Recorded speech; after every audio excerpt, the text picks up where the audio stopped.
Hello guys, in this video I am going to show you how to enable reminder synchronization on the Dawn application. But first I just want to mention, don't forget to subscribe to my channel, because at 10,000 subscribers I am going to show you my whole YouTube revenue statistics and growth strategy, how to make money online. So let's jump into it. First of all, open the app on your phone. Then click on the menu button down below in the right side corner. Then click on the settings section at the bottom of the screen. Tap on integrations, that's the third section, and click on sync reminders. Then tap on enable reminder permissions.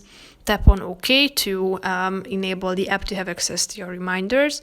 And here you can tap on this sync button. As you can see, you can only synchronize if you purchase the premium. You can do so by tapping on either the monthly or lifetime purchase, and then you will be able to purchase it. So that's pretty much it for this video, guys. See you in the next one. Bye bye.